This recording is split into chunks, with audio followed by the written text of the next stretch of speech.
Protesters from New York City and beyond gathered today at the front doorstep of New York Mayor Michael Bloomberg to give the mayor a simple message: stop arresting journalists who are covering Occupy Wall Street. It seems like the camera people are getting damaged. They're getting physically hurt, arrested unnecessarily just for taking pictures and writing stories. They don't like journalism. They're taking off the tags of the press people, removing it from their necks right on the spot, like they do to a dog at the ASPCA counter. If you don't believe him, ask around. By one account, there are nearly 40 journalists who have been arrested in 10 cities since Occupy began. Journalists at the demonstration who had been handcuffed while covering Occupy gladly told stories of police flexing their muscles.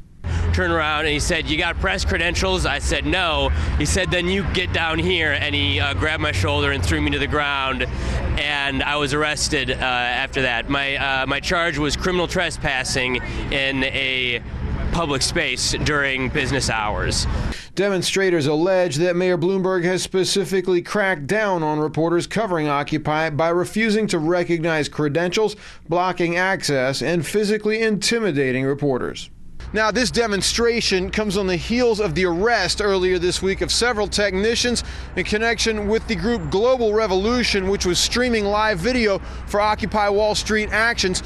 Enough journalists have been either beaten, harassed, or downright arrested in connection with their coverage of Occupy, as several journalist organizations have formed the group Coalition for the First Amendment.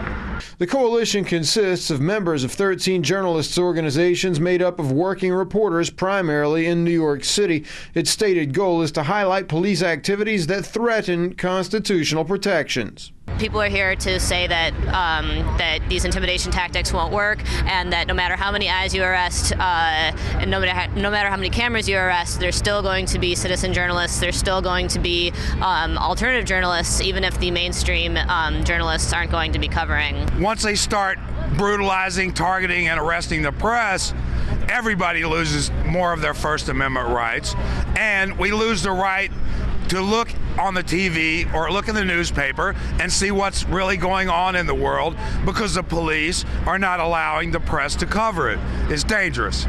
The demonstration was marked by a very heavy police presence. No arrests were made by press time, however, in a demonstration that was slated to go all the way to midnight. Hank Flynn, Press TV, New York.